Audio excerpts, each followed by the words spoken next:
My name is Adeyinka Shodiji. I am submitting this coursework in fulfillment of my coursework 1 for personal branding and social media.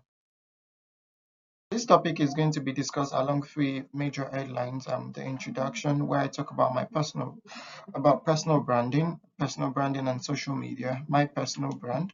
There's going to be an elevator pitch, and there's going to be a critical analysis where we look at personal branding and organizational success, leadership, and motivation. And then at the end of the day, there's a question where we post personal branding or personal engineering. All right, I like to go in with a fun fact that says that everyone is a personal brand. However, we do not see everyone projecting a unique brand identity, which is where personal branding comes in. Personal branding is a relatively new field when you compare it to marketing and organizational branding. There have been a lot of authors and writers, but the central theme that they've been able to agree on is that it is a process of the individual actually consciously developing their own narrative to gain market advantage. They create a perception of how they want others to view them. Basically, that is personal branding. And personal branding, it involves a process where the individual creates a brand identity because you then identify what is unique about you. And that's the point you want to tell your story from. You create a point of view. And then you now develop brand positioning where you choose a platform, your audience, how to engage, the symbolism around your personal brand. And then you do a brand image evaluation where you look at where you're coming from and then you look at an end goal in mind, which helps you to have a direction or consistency in building your brand. Over half of the world's population have access to social media and interacting and actively engaging on social media. It is also projected to go to about 5.4 billion in 2025. It makes social media the right platform for the individual to explore their brand and tell their brand stories. Beyond just being a platform for interaction, social media has also proven to be an official channel of even government engaging its citizens and a perfect opportunity for business. People trade, exchange ideas, buy stuffs on social media.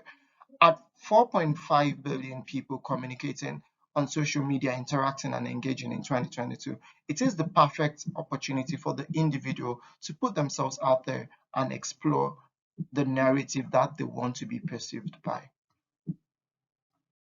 My name is Adeyinka. I am a financial services expert who is currently taking an MBA course at Coventry University. I'll describe my brand as a young, vibrant professional, and my brand values raw capacity, dexterity, and the global reach that I'm trying to achieve.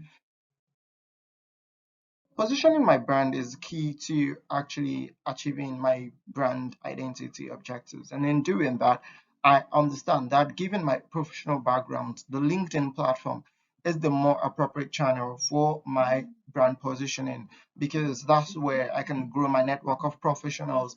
I can also interact with fellow professionals. And how I do my positioning is by actually building my brand around my expertise. Here you see my work, my office actually putting me up as a testimonial of how great the office is, a place to work. I also put out articles from time to time about subject matter and expertise, general subjects that get my network to interact with me, which are the things that I tailor around interaction and symbolism to perfectly position my brand. The idea of evaluating my brand is how I build a framework of understanding the uniqueness that actually makes me tell my narrative as a brand identity, and then also what I need to work towards in my own brand objectives. Today, I see myself as a trailblazer, someone that is an ambassador for his organization, an ambassador for the institution where they study.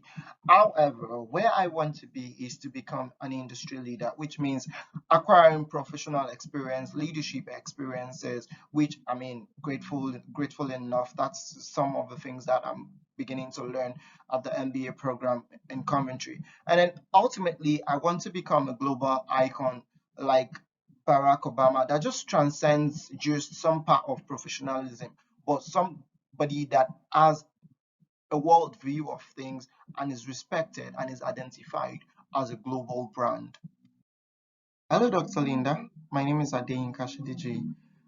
In the past 12 years, I've worked in financial services and in functions ranging from business analysis to business process automation to customer experience strategy. And then one of the things that I realized lately is to get to the next level of my career, leadership is going to be something that is very key. I've read your journals and articles, and I've had the opportunity to interact with you. And I know that you have the skill level that I desire or I'd like to get to one day, which is why I'd like to work with you as a research assistant so I can learn more about productivity, which I believe will help me harness my technical experience and then the skills and leadership to improve productivity in my workplace. For the core of personal branding, it is about improving the marketability of the individual. It then automatically also improves the marketability or market share of the brand or the business that they're associated with. So personal branding enhances organizational success, especially when you have a collection of individuals with efficient personal branding and organization. The overall effect is improve market share for the business as a whole. And when it comes to personal branding and leadership, at the core of leadership is visioning, inspiring followership. And what personal branding does for leadership is that as a personal brand, you are perceived as a thing. So leaders need to bring out the perception of the kind of people that are amiable and can be followed, which is why personal branding is key in leadership. We've seen leaders like Steve Jobs where they have like strong followership, which is not basically because of the technical experience that they have, but majorly because of the kind of brand that they project. And when it really comes to branding and personal branding and employee motivation.